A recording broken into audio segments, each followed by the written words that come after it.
Yes guys, welcome back to another video. Before we get into a very juicy tier list today, I want to put you guys in the direction of Ultimate Fan. It is an app that I've partnered with for the entire season, and just because there are no Premier League games this weekend, it does not mean that you guys cannot get involved. There is £8,500 to be won. Yes, that is a big, potentially life-changing sum of money. The link is in the description. You can go there, open packs, build a fantasy team. And this week, because it is the European World Cup qualifiers, there's a little spin to things. And you want to try and get some players in packs that will be qualifying in European qualifiers. So go and check the link down below. It's absolutely free to do unless you want to buy the silver or gold subscription, which gets you a better chance of getting better players. Without any further ado, let's move in to the tier list. Yes guys, welcome back to another video. Welcome to the George Benson Football Channel. It's international break time. Chelsea have played 7 Premier League games. We are top of the Premier League table.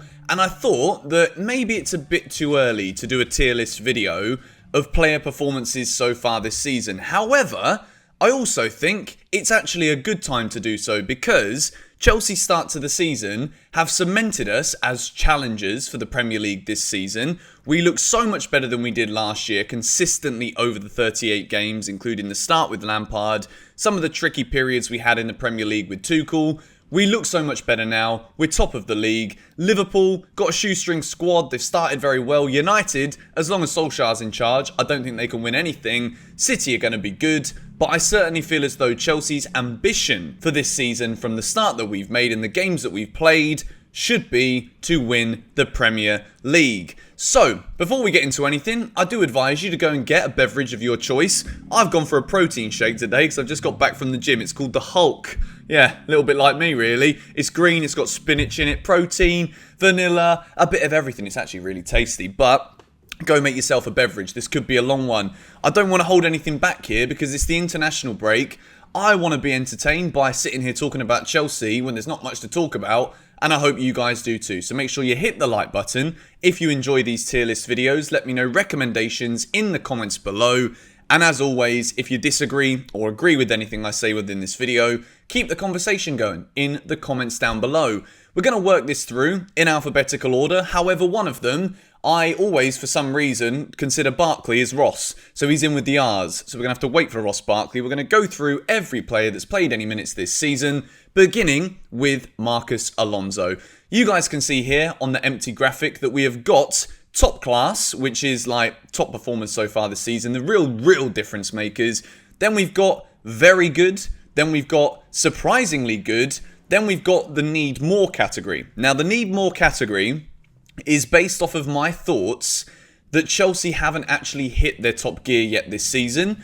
And I do believe over the course of 38 Premier League games and the duration of all of the other competitions we need to play, I do think we're going to have to attain those heights of the next gear in order to sustain and to win these competitions that we're competing in. So there's going to be a lot of players that you guys might disagree with here, but it's based off of the ceiling that I know those players have, the influence they've had so far, and what Chelsea are going to need in order to maintain the current points tally that we're building up week on week so far for the rest of the season for us to win it. So Marcos Alonso is player number 1. Now, there's absolutely no doubt that I think it has been a big surprise that Marcos Alonso has played so much football so far this season. You can see here with the stats up on the screen, he's played 6 Premier League games, he's had 3 bookings, he's scored a goal, and he's got himself an assist too. And I think overall, his general play in the start to Chelsea's Premier League season at least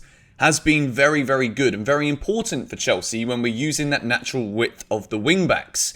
He lost his place after 2 bad games against City and also Juventus, where he kind of looked as though he was back to the Alonso of the Lampard days against West Brom, where we didn't get a good result away from home at the Hawthorns. Marcos Alonso, on his day, is a very good player, and I've chosen to put him in the very good category for so far this season. Apart from the last 2, he started the season fantastically well. And I think even though it's going to be a battle between both him and Ben Chilwell to maintain that left wing back spot, it's going to be tough for Alonso to keep it. But I do believe he's made a very good start to the season and was very important in some big Chelsea performances.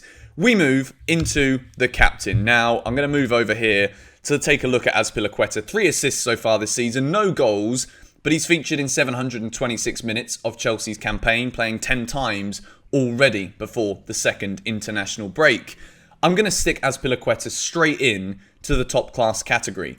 I feel as though Azpilicueta is like a fine northern Spanish wine. It gets better with age. And I think Cesar Azpilicueta's season is once again testament to this man, because when we came into the season and we look at Trevoh Chalobah's start to the season, you look at Reece James, we thought he's going to kick on, and then an injury obviously inhibited him from doing that. Azpilicueta, whether it's right wing back or right centre back position, he absolutely always delivers for Chelsea. He's an ever-present pretty much in this team, and I think he's been fantastic. And I'm delighted with the start he's made to the season, and I think he leads by example. Some of the link-up play we've seen with the crosses into the box, the Werner goal at the weekend, the ball in for Lukaku's Champions League goal too. He's just been fantastic. And I think there's a lot of questions to ask about how long Azpilicueta will remain as Chelsea captain and a mainstay in the starting 11. But at this moment in time, from the 7 Premier League games we've had, the Carabao Cup, Champions League 2, Azpilicueta has been fantastic. And I've put him in to the very, very top tier. Now we move into Big Trevoh Chalobah. Came in at the start of the season, saw him in the Super Cup. We're all like, this looks pretty good here, you know. And since then, he has absolutely gone on by strength to strength. And so far this season, he's appeared 7 times. He's already scored 2 goals, both coming at Stamford Bridge in the Premier League. He's played 511 minutes of football. For a player who probably looked at the opportunity to stay at Chelsea this season when Thomas Tuchel said, listen, Big Trev, we want you to remain here. There's probably a thought in his mind thinking, well, is there really any guarantee? Thomas Tuchel's backed him, and Trevoh Chalobah has fully delivered the faith that Thomas Tuchel has shown in him by going out on the field. He's absolutely brilliant with his passing, can make a great standing tackle, sliding tackle, and contributing to the goals of the team. He's already scored 2, and I think he's going to get more. You know, he's not frightened to take a shot from outside of the area. He's not frightened to try a long pass to actually create an attack out of absolutely nothing. And he's turning up like he did at the weekend in the right place at the right time. So as much as it was surprising, and it would be very easy to put him in the surprisingly good category, I think Trevoh Chalobah's been top class. I cannot fault a single thing he's done so far this season. And he goes right in at the very top of the pecking order. Moving in to Ben Chilwell. Now, he's made 4 appearances, 2 of which have been off the bench. He's got 1 goal in the Premier League in the only start that he's made. But I'm going to stick Ben Chilwell in the need more category. And of course, that is for the obvious reason that he needs to play more for me to say, yeah, Ben Chilwell, Benjamin bloody Chilwell, very good. Not quite the case as of yet because he's not been playing so much football. We need more from Chilwell, but I think the goal he scored against the Saints at the weekend, it wasn't a 10 out of 10 performance from him, but that goal will boost his confidence massively. And I think moving forward, when we see that game against Brentford next weekend, not this weekend, the following weekend, I think Chilwell keeps his place. And it's up to him to keep continuing to play at this kind of level. You know, if he's not going to have the best defensive game, he's got to contribute going forward the way that Marcus Alonso so frequently does. Ben Chilwell, we need more, but I'm very, very happy with the last game that he played. We move into the next player, Callum Hudson-Odoi. 5 appearances so far this season, 0 goal contributions so far, but I feel as though it was only the Southampton game at the weekend where we start to see Callum Hudson-Odoi playing in his favoured position, where we know that we can get the very best out of him. He's had 347 minutes so far this season, and I think with Callum, until he really starts contributing goals to Chelsea Football Club on a consistent basis, we know the talent he has, and unfortunately, it's always going to fall into the need more category regarding Callum Hudson-Odoi. I think in terms of giving the player some leeway, there's been some brilliant moments from Callum this season where we've seen that talent that we know he has, the explosive nature to take players on, get to the byline, something I've always wanted more of from Callum Hudson-Odoi. But until he starts contributing goals, I do feel as though he's got to go into the need more category. I've just realised I missed Andreas Christensen. So we're going to throw Christensen in. 8 games played so far this season, no goals and assists, 669 minutes. But I think Christensen has again been very good. There's been very few defensive mistakes that Chelsea have made so far this season. Across the whole back line, we look resilient. We look like we're really taking strides with the defensive changes that have been made since Thomas Tuchel came over. It was quite obvious when Lampard left and Thomas Tuchel came in that Chelsea immediately became a more difficult side to break down.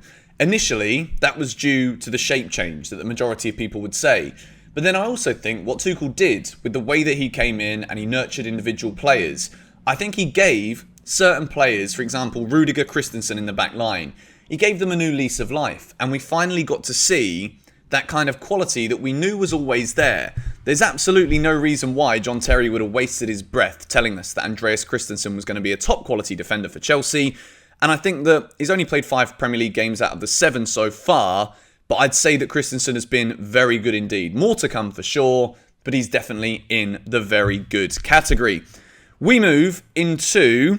Apparently, I've done Jorginho before Kai Havertz here. I've already put this all done before. I've got a list here going on. So I'm going to do Kai Havertz first, and then we'll go into Jorginho. So Kai Havertz, he's played 9 games this season, 545 minutes. He's been substituted 4 times in the Premier League. He's got 1 goal, and he's got 1 assist too. But I think it's absolutely no surprise that Kai Havertz has to go into the need more category. When you score the winning goal in the Champions League final, after a bit of an underwhelming season, there were definitely improvements towards the end. Everybody has expected Havertz to really kick on and build upon scoring the joint most important goal in Chelsea Football Club's history. We want more from him. We desperately need more from him. I wouldn't say necessarily it's been poor. I think the first couple of games of the season, he did look bright and sharp. But since then, he's kind of waned in terms of his importance to what Chelsea are doing on the field. We desperately need more from Kai Havertz. It's not a case of not backing the player or thinking he's got the quality to be able to bring to Chelsea what we know he can do on a consistent basis. He's just really got to start taking his chances now, because there are players that want the position that he's playing in more frequently who are starting to deliver more. So Kai Havertz, he's on a bit of a tightrope at the moment. He's got to improve. And we move into Jorginho. Now, Jorginho, I'm going to throw it out there straight away. Very good so far this season. In terms of the game time, he's featured in 10 matches so far. The Super Cup, 2 Champions League, 7 in the Premier League, 701 minutes played. No goals or assists yet, but we know that Jorginho's game is far more than just scoring penalties. It took me a long time to warm to Jorginho. He's a very niche, nuanced player who does things in a very Jorginho-esque kind of way. There are very few players like him in world football. That is why he's always being scouted by Italian clubs and why he's so important to the Italian national team. At Chelsea, I really understand what Jorginho does now. He absolutely bridges that gap between defence and attack. He's a leader on the pitch as well, which when Thiago Silva or Azpilicueta aren't out there, Jorginho's presence is desperately needed. When he's brought off the bench, particularly in the game against Spurs, I think it was at half-time, we saw that Jorginho can change the game for Chelsea. Or no, Kante came off the bench, but then he made Jorginho have that much more importance in the Chelsea team. I think Georgie has been very good. And I think moving forward, it's always going to be a balance this season between who's in form, who's fit, and therefore who gets a run of games. He's featured 10 times already. He's been very important to what Chelsea have done to put us top of the Premier League and second in our Champions League group. Jorginho, we have gone with very good.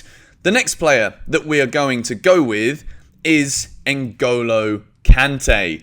Now, N'Golo Kante has not featured as much as we would probably like so far this season because of injuries. He's played 6 games, he's only scored 1 goal, and he's only played 279 minutes of football. But the key one to remember with this was when he came on against Spurs. He was absolutely fantastic. He changed the game for Chelsea completely. And I think no one can underestimate just how important N'Golo Kante is to this Chelsea team. He's had COVID, which is a bit of a nightmare for us because it's not like it's a physical muscle injury or any broken bones or anything like that. It's just the unfortunate nature of what football is now. Players can pick it up. In England at the moment, restrictions are nowhere near as severe as they have been, so it is a bit easier for players to actually get the virus, even without, let's not talk about vaccinations and all of that stuff for now.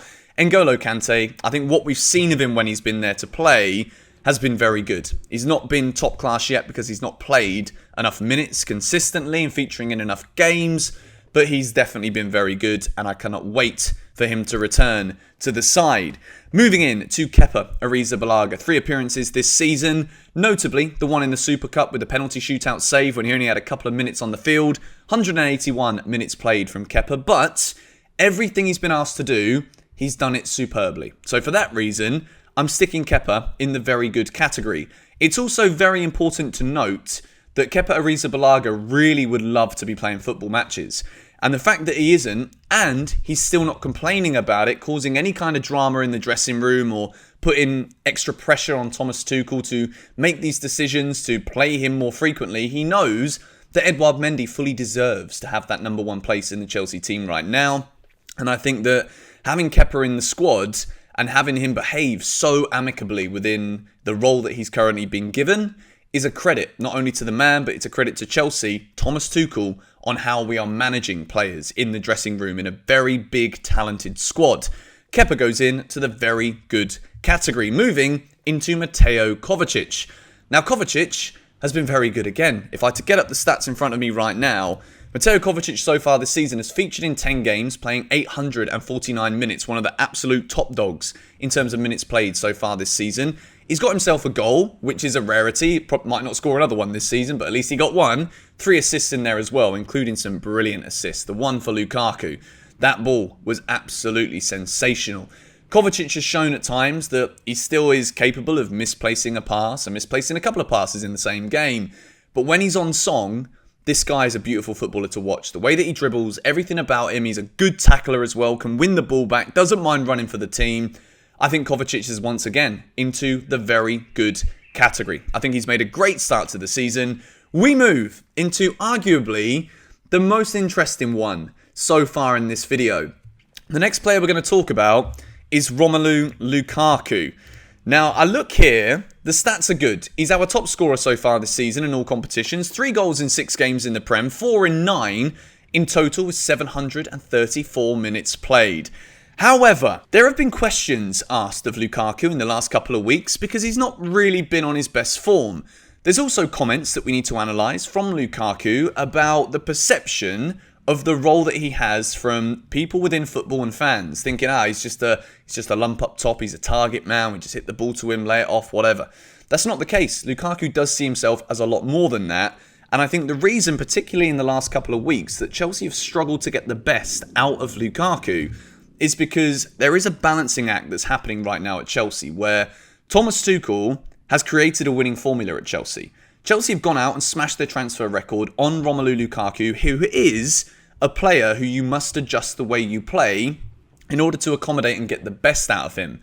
At the moment, it's tough because there are so many other good attacking players at the club who like to play a certain way that Chelsea have looked quite flat going forward at times this season because maybe we're trying to accommodate Lukaku's style a bit too much.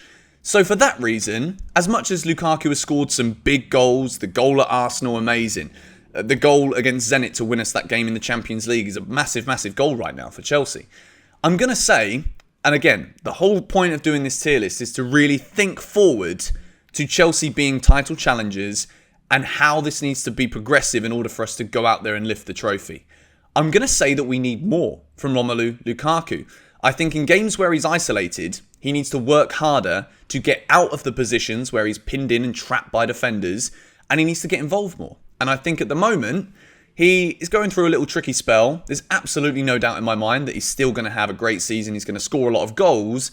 But I think right now, Lukaku needs to do more in-game to get more involved when he's being isolated by teams who like to isolate him. Because he has to be isolated. You give Lukaku an inch of space or an inch of space in the air, he's going to score. So teams know that.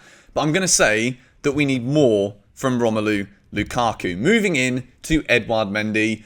And this guy's been top class. I think ever since he's come into Chelsea, there's only been a couple of individual small moments where I've thought, you know what, this guy is a bit of a liability at times. But those moments are so few and far between. I think Mendy's personality in the dressing room is absolutely massive. I think the fact that his clean sheet record is just getting better and better and better. And he's hardly conceded anything from open play. And the Chiesa goal that Juventus scored, you cannot blame him for that whatsoever. He's played 9 games, 839 minutes. Mendy is a top-class goalkeeper, and I think he's one of the leaders now in this Chelsea team, and I think he's going to have a big say in what Chelsea achieve this season. Moving in to Mason Mount. No goals in 8 games, 1 assist, only 522 featured minutes so far for Mason Mount.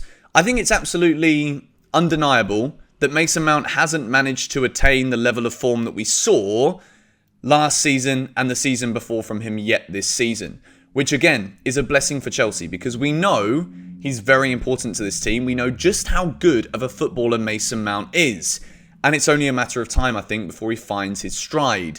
So far, the contributions haven't been there from Mason Mount, but I don't just want to sit here and bash him for the amount of goals and assists that he's got, because his importance in this team is still so key in that transition. And right now, Chelsea have got so many good players across the park that it's not entirely up to Mason Mount to score and assist the way that it might have been at times last season. Going to stick Mason Mount into the need more category, but again, it's not necessarily because Chelsea are top of the league, guys. This isn't like a tier list where you look at it and players aren't near the top, it makes it bad. It's just simply a case of, trying to pinpoint who's had the best starts to the season, who's been very good, and who I think can still do more in order for Chelsea to actually turn what is a good start into silverware come May next year. We move into Christian Pulisic. This is a little bit unfair because he's only played 2 games and he's only played 159 minutes of football featuring in just 1 Premier League game. But of course we need more from Christian Pulisic, and we need a lot more consistency with not getting injured, which I'm not saying it's entirely his fault, but I also do think it is a case that he might need to bulk up a little bit so that these muscle injuries don't become so consistent. It's not necessarily just muscle injuries as well, we know that, but Christian Pulisic, to be continuing to start games for Chelsea, it's going to become very difficult for him when players like Hudson-Odoi look to be progressing. We definitely have what's the word for it? There is a need to try and fit Kai Havertz in this team.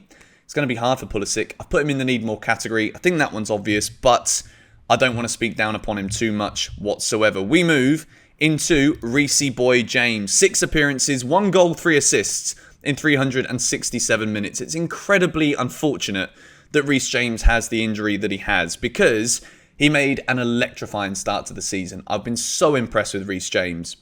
4 games in the Premier League, 3 goals contributed for a fullback. Yeah, he's playing wing-back, but still, it's phenomenal statistics. And I think we can see, despite the red card that he got against Liverpool, Reece James is a very important player in this Chelsea team. Not only the strength and the competency now that he has with his defending too. He's getting so much better with making split-second decisions defensively. But going forward, he's a menace for the opposition. Going to put Reece James in the very good category. I wish to see him back in a Chelsea shirt soon. Moving in to Ruben Loftus-Cheek. Now, you guys know it. I make it no secret whatsoever. I love Ruben Loftus-Cheek. I always have loved Ruben Loftus-Cheek. He's featured 5 times this season, 215 minutes. He's got himself an assist in the Premier League. 0 bookings as well. Lots of times he's coming on, coming off. But Ruben Loftus-Cheek, I think he's going to be a player that grows in importance this season for Chelsea. I'm very surprised that Ruben has come back and he's even been given the opportunity to feature 5 times for Chelsea already. So I'm putting Ruben Loftus-Cheek as the first player in the surprisingly good category. I'm delighted for the man because we've always known as Chelsea fans that Ruben Loftus-Cheek, when fit, is an incredible footballer. And I think now we are starting to see that his importance at Chelsea could well be growing with his dynamism and his ability to play in different positions across the midfield. Delighted for Ruben. We move into Ross the Boss Barkley. He's only featured in 36 minutes so far this season. However, there was one moment against Southampton that was absolutely world class. And when you only feature for 36 minutes, it is up to you to create world class moments in the small window of time that you have. So for that reason, I'm putting Barkley alongside Ruben in the surprisingly good category. When there was signings that Chelsea made in the midfield position who haven't quite hit it off yet, Ross Barkley coming on, he is, I think, very, very important with what he's done so far. The pass into Lukaku against Juventus, on any other day, Lukaku finishes that chance. We're talking about a Barkley game-changing assist. The ball for Azpilicueta is world-class. And I'm saying world-class and Ross Barkley a lot here because I think it's fair to pinpoint that moment as a world-class moment. And I think Ross Barkley is not going to get many opportunities, but when he does, if he keeps playing the way that he has been playing in the last couple of games, then I think we can be very happy with him. He's gone into the surprisingly good category. Moving in to Saul Niguez. Now, Saul has played 322 minutes for Chelsea this season. And, well, he's played 322 minutes this season. 3 of those games were for Atletico Madrid, as I look here. I looked at that stat. I'm like, that's not correct. He's only featured in just over 100 minutes. 122 minutes, I think, for Chelsea so far. No goals or assists in a Chelsea shirt. And he's looked incredibly off the pace every time I've seen him play. I definitely am patient with everybody. I'm not going to judge a player who has the ability Saul Niguez has after just 120 minutes in a Chelsea shirt. However, I think that most people would agree that he's been poor so far this season. And it's not quite the signing that Chelsea or Thomas Tuchel would have wanted him to be. Whether he gets more chances now with Ruben's emergence, with Ross Barkley's good performances in the minimal time he's had, is there to be seen. Who knows? But we move into Thiago Silva.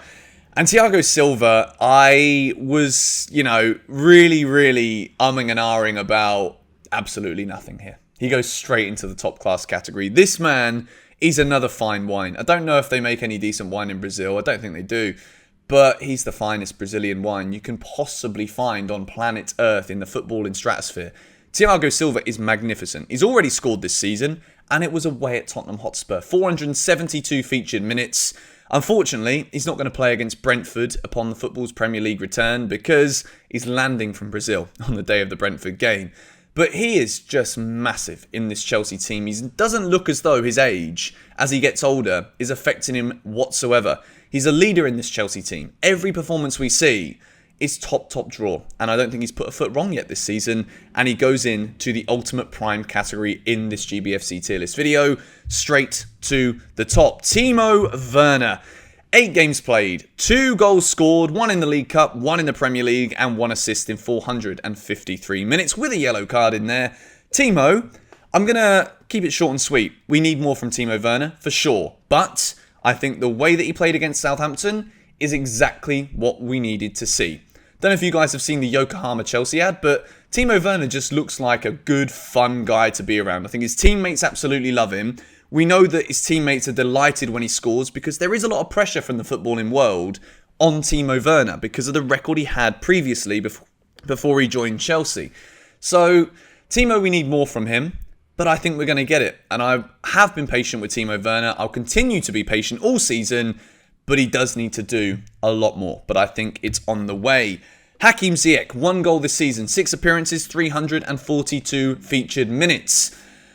People think that I've got an agenda against Hakim Ziyech. It is not the case whatsoever. Of course, any player who plays in a Chelsea shirt, I want them to do well. I don't like seeing Ziyech have a poor game, and then I don't omit him from the team just because I don't like him. I omit him because I consistently see not enough. And that's my personal opinion because I know he can be a top quality player.